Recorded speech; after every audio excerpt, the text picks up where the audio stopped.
City 24/7। जो दूसरा पक्ष है वो भी आपको जन स्वराज के उन वादों को याद दिलाता है जिन वादों से हमने अपनी शुरुआत की थी। प्रशांत जी की यात्रा, प्रशांत जी की शुरुआत इसी बात से हुई थी कि बिहार में शिक्षा और पलायन, शिक्षा और रोजगार, इन दोनों पर कोई भी राजनीतिक दल या नेता ध्यान नहीं देते हैं। और वो तो इसका फायदा उठाते हैं कि लोग भी, बिहार में लोग भी इन दोनों मुद्दों की अहमियत नहीं समझते हैं। उस संदर्भ में दो चीजें आज आपके सामने हम रख रहे हैं।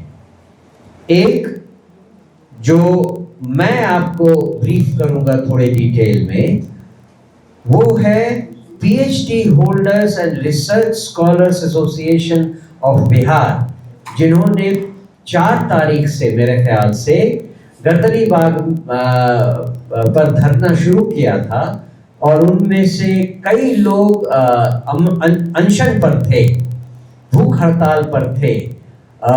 शायद 16 तारीख को उनमें से कई की तबीयत काफ़ी खराब हो जाने के कारण उनको हॉस्पिटल भी ले जाना पड़ा था। वो भूख हड़ताल अभी भी चल रही है और हम चाहते हैं कि आपके माध्यम से बिहार और बाहर सब लोग ये जाने कि असल मुद्दा क्या है। ये पीएचडी होल्डर्स और रिसर्च स्कॉलर्स इस बात पर सरकार का विरोध कर रहे हैं कि जो डिग्री कॉलेजेस में प्रोफेसर्स की बहाली होने वाली है, सरकार ने जैसा वादा किया था कि सारे प्रखंड में एक डिग्री कॉलेज खोलेंगे, इन डिग्री कॉलेजेस में जिन प्रोफेसर्स की बहाली की जाने वाली है उनका सिलेक्शन कैसे होगा। जो नए टीचर्स हैं उनका जो सिलेक्शन प्रोसेस बिहार गवर्नमेंट ने अभी लागू किया है वो यूजीसी के प्रोविजंस के विरुद्ध है। अगर किसी डिग्री कॉलेज में किसी प्रोफेसर की बहाली होनी है या शिक्षक की बहाली होनी है तो उसके क्राइटेरिया में उनके पीएचडी के मार्क्स की वैल्यू 30% होनी चाहिए, लेकिन उसके बदले उसे घटाकर 11% कर दिया गया है। अगर आप किसी कॉलेज में प्रोफेसर को एम्प्लॉय कर रहे हैं तो उसके मैट्रिकुलेशन और इंटरमीडिएट की डिग्री से ज्यादा उसके मास्टर्स और पीएचडी के डिग्रियों की वैल्यू होनी चाहिए। इसे बिहार सरकार नहीं मानती। बिहार सरकार कहती है कि पहले मैट्रिकुलेशन और इंटरमीडिएट की डिग्री पर हम उनको बहाल करें और उसकी परसेंटेज ज्यादा हो गई है। उसके साथ साथ अगर कोई पीएचडी कर रहा है तो उसने कितने रिसर्च पेपर निकाले हैं इस पर उसकी इवैल्यूएशन होनी चाहिए थी कि कौन व्यक्ति कितना सक्षम है एज अ पीएचडी स्कॉलर जो कि अच्छा प्रोफेसर बन सकता है। लेकिन बिहार सरकार के गाइडलाइन में वो प्रोविजन ही हटा दिया गया है। जो research paper, published research paper की वैल्यू एक प्रोफेसर के लिए होनी चाहिए थी वो उन्होंने हटा दी है। और एक अंतिम बात जो कहेंगे कि बिहार सरकार ने ये डोमिसाइल नीति को बिल्कुल उलट दिया है। भारत के किसी राज्य में आप जाइए, वहां पर किसी भी ऐसी बहाली में उस राज्य से बाहर के लोगों का परसेंटेज जनरली 20% रखा जाता है। 15% या 20%, उससे ज्यादा बाहर के लोग, उस राज्य के बाहर के लोग नहीं बहाल किए जा सकते। ये सन ऑफ द सॉइल कह लीजिए या जो भी प्रोविजन कह लीजिए, डोमिसाइल जो नीति होती है उसका बिहार सरकार ने पूरी की पूरी तरह उसकी अवहेलना की है। अभी जो बहालियां हुई हैं हाल में, उसमें अगर मुझे सही से याद है, मैं मोटा मोटी आपको फिगर देता हूं, अगर 200 बहाली करनी है तो उसमें मुश्किल से 40 या 45 लोग बिहार के हैं और 150 से ज्यादा लोग बाहरी राज्यों के हैं।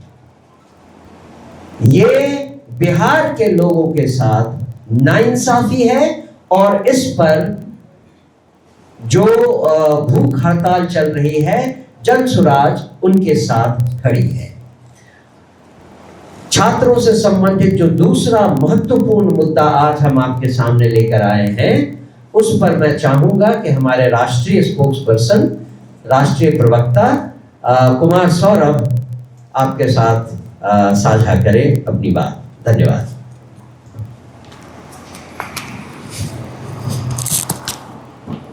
ये ज्यादा अच्छा है या ये ज्यादा अच्छा है?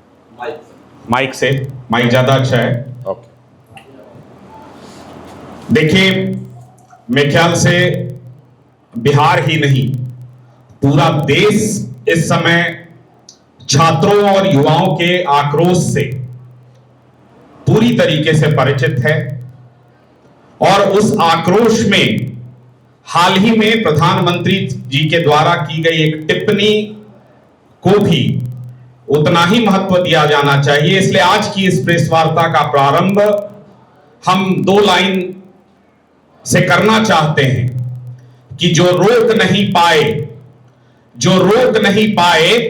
पेपर लीक और नकल, वही फ्रेंड्स, माय फ्रेंड्स कहने वाले महामानव अब छात्रों और युवाओं को और उनके समर्थकों को कह रहे हैं दिमागी नक्सल।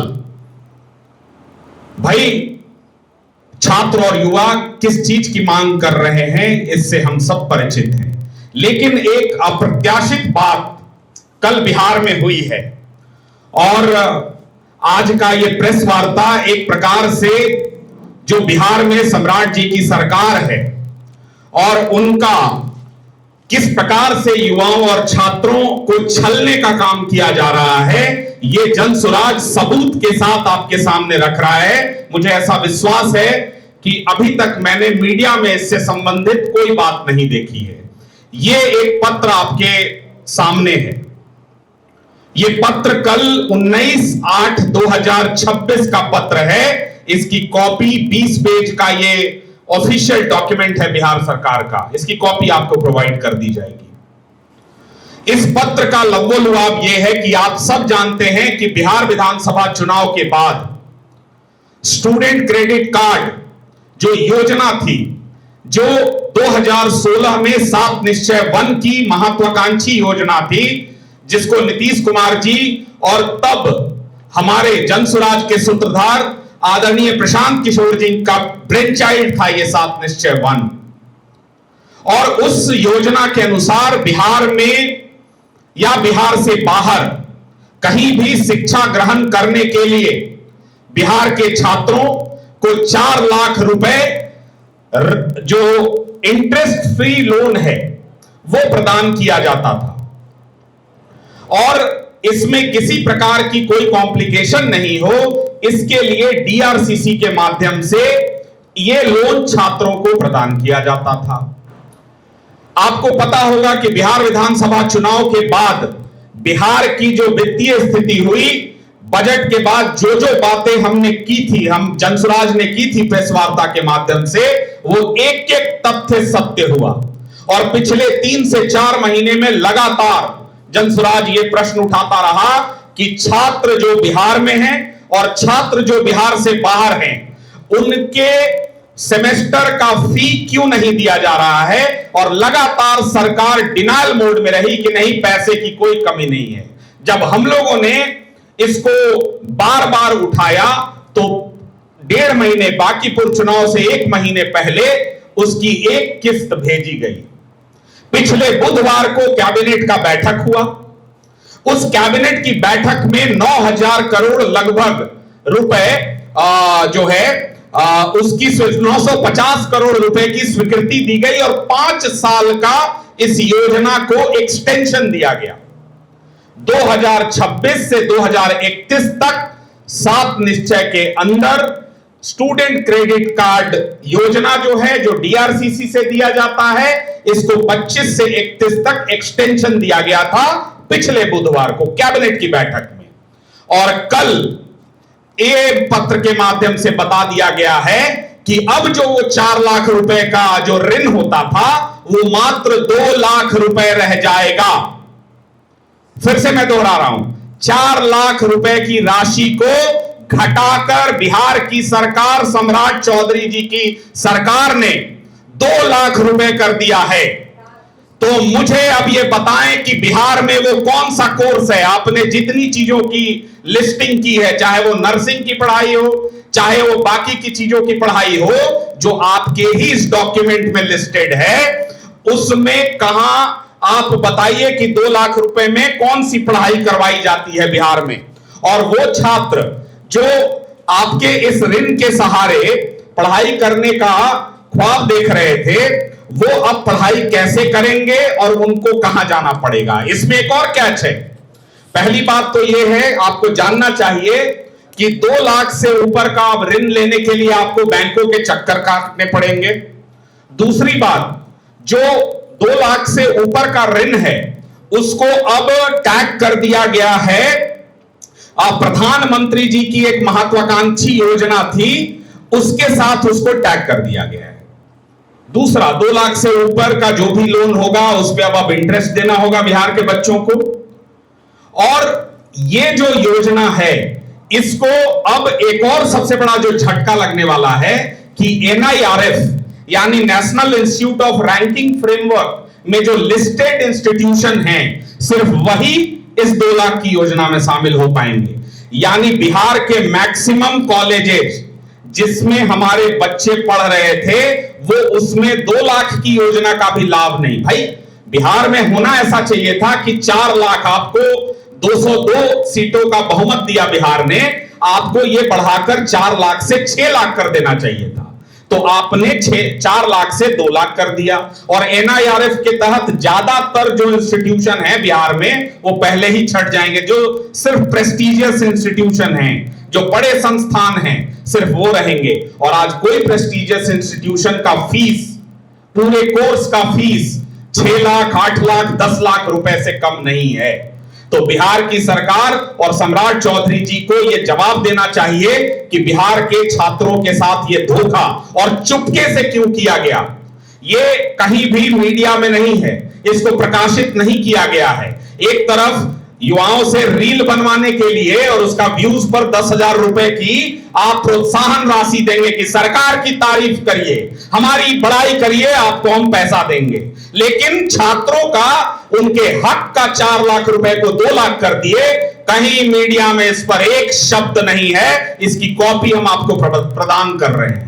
तो यह सरासर छात्रों और जेनजीज के साथ धोखा है। और जनसुराज इसका मुखालफत करती है, विरोध करती है और तत्काल सम्राट चौधरी की सरकार को यह अल्टीमेटम देती है कि पुनः इस 4 लाख को आप लागू करिए, आगे नहीं तो आप आंदोलन के लिए तैयार रहिए। इसको छोड़ा नहीं जाएगा। पहली बात। दूसरी बात, ये छात्रों की बात थी, अब युवाओं की बात करते हैं। युवाओं की बात में ऐसा है कि पहले भी हम सबने इस विषय को उठाया और क्या क्या वादे किए गए। ये जो नए शिक्षा मंत्री जी आए हैं, इनके बयान उठा के देख लीजिए। पहले तो ये छात्रों को धमकाना बंद करें। ये कहते हैं कि हम समझा देंगे अगर समझ में नहीं आएगा तो।